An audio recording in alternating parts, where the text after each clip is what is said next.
ನೀವು ಯಾರತ್ರನಾದ್ರೂ ಹೆಲ್ಪ್ ಕೇಳುವಾಗ ತುಂಬಾ ರಿಕ್ವೆಸ್ಟ್ ಮಾಡಿನೋ ನಾನು ಬಿಸಿ ಇದ್ದೀನಿ, ನಾನು ಆಮೇಲೆ ನೋಡ್ತೀನಿ, ಈ ತರ ರೆಸ್ಪಾನ್ಸ್ ಬಂದಿದ್ಯಾ?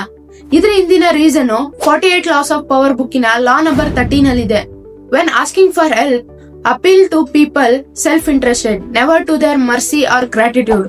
ಅಂದ್ರೆ ನೀವ್ ಯಾರಿಗಾದ್ರೂ ಹೆಲ್ಪ್ ಕೇಳುವಾಗ ಸೆಲ್ಫ್ ಇಂಟ್ರೆಸ್ಟೆಡ್ ಪೀಪಲ್ಸ್ ನ ಅಪ್ರೋಚ್ ಮಾಡಿ. ಎಕ್ಸಾಂಪಲ್, ನನ್ಗೆ ಹೆಲ್ಪ್ ಮಾಡಿ, ನಾನು ತುಂಬಾ ಪ್ರಾಬ್ಲಮ್ ಅಲ್ಲಿ ಇದೀನಿ ಅಂತ ಕೇಳೋ ಬದಲು ನಂಗೆ ಹೆಲ್ಪ್ ಮಾಡಿದ್ರೆ ನಿಮ್ಗೂ ಈ ಬೆನಿಫಿಟ್ಸ್ ಆಗುತ್ತೆ ಅಂತ ಅವ್ರಿಗೆ ಬೆನಿಫಿಟ್ಸ್ ಅರ್ಥ ಮಾಡಿಸಿ. ಯಾಕಂದ್ರೆ ಹ್ಯೂಮನ್ ಸೈಕಾಲಜಿ ವರ್ಕ್ ಆಗೋದು ಸಿಂಪತಿ ಮೇಲಲ್ಲ, ಬೆನಿಫಿಟ್ಸ್ ಆರ್ ರಿವಾರ್ಡ್ ಮೇಲೆ. ಸೊ ನಿಮ್ಮ ಲ್ಯಾಂಗ್ವೇಜ್ ನ ಶಿಫ್ಟ್ ಮಾಡ್ಕೊಳ್ಳಿ.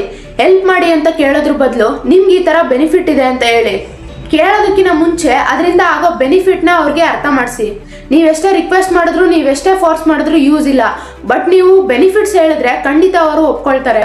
ವಿಡಿಯೋ ಇನ್ಫಾರ್ಮೇಟಿವ್ ಆಗಿದ್ರೆ ಲೈಕ್ ಮಾಡಿ. ಇದೇ ತರ ವ್ಯಾಲ್ಯೂಬಲ್ ಕಂಟೆಂಟ್ಸ್ ಗೋಸ್ಕರ ಫಾಲೋ ಮಾಡಿ. ನೆಕ್ಸ್ಟ್ ವಿಡಿಯೋದಲ್ಲಿ ಸಿಗೋಣ. Until then, keep learning and inspiring. Learning never stops.